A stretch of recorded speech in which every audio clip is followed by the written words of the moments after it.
Hi, Mr. Franklin. So this is my script for the Lady Bird shooting play reenactment or whatever, or movie reenactment.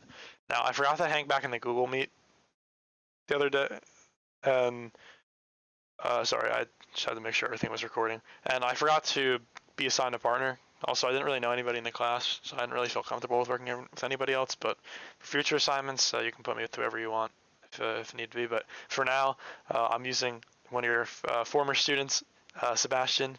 I just call him Sebas. But you know him as Kermit. I know he was Kermit in your class last semester. So yeah, I brought Kermit along with me, and we're going to reenact the Lady Bird shooting script. So I am the narrator and Lady Bird, and he is Marion. Yeah, so let's get started. Anybody who talks about California hedonism has never spent a Christmas in Sacramento. John Didion. Initiate Motel, California, early morning. One of those anonymous trucker motels alongside I-5 through Central California. It's late summer, 2002. Two women sleep together in a bed. Christine, aka Lady Bird, 17 years old. Her mom, Marion, the age of Lady Bird's mom. A modern-day romantic Mary cassette ripoff painting of a motherhood. Do you think I look like I'm from Sacramento? Now they're awake. Lady Bird stares at her. Marion makes the bed. You're from Sacramento. You don't have to do that. Well, it's nice to make things neat and clean. Marion is making hospital corners. Lady Bird sits on the just-made bed. Marion sits beside her, moves the hair out of Lady Bird's eyes. Ready to go home? Ready. Initiate 1994 Toyota Corolla, California day. The last sentences of The Grapes of Wraith. Audiobook. Her hand moved behind his head and supported it. Her fingers moved gently in his hair. She looked up and across the barn, and her lips came together and smiled mysteriously.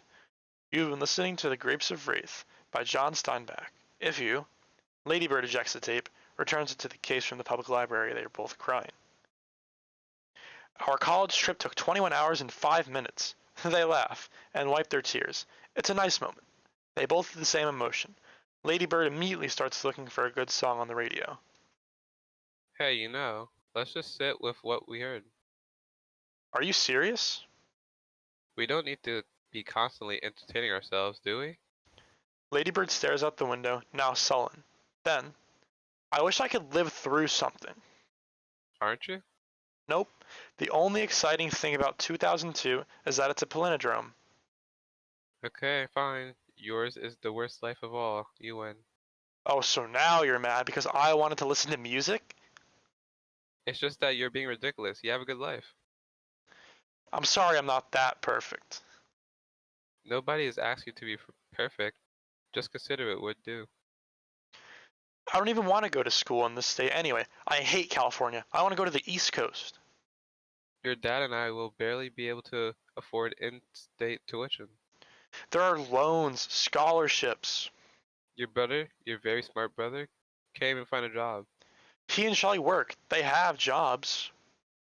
They bag at a grocery store.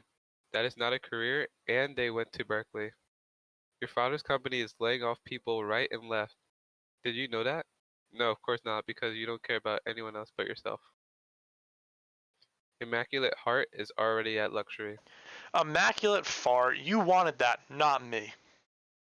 Miguel saw someone knifed in front of him at Sac High. Is that what you want? You're telling me that you want to see someone knifed right in front of you? He barely saw that. I want to go where culture is, like New York. How in the world did I raise such a snob? Or at least Connecticut or New Hampshire, where writers live in the woods. You couldn't get into those schools anyway. Mom. You can't even pass your driver's license test. Because you wouldn't let me practice enough. The way you work, the way you don't work, you're not even worth state tuition, Christine. My name is Lady Bird. Well, actually it's not, and it's ridiculous. Your name is Christine. Call me Lady Bird like you said you would. You should just go to City College with your work ethic. City College and then to jail, then back to City College. Maybe you'd learn how to pull yourself up and not expect everyone to do everything for you. They slow for a stoplight and Lady Bird dramatically opens the door and rolls out of the car.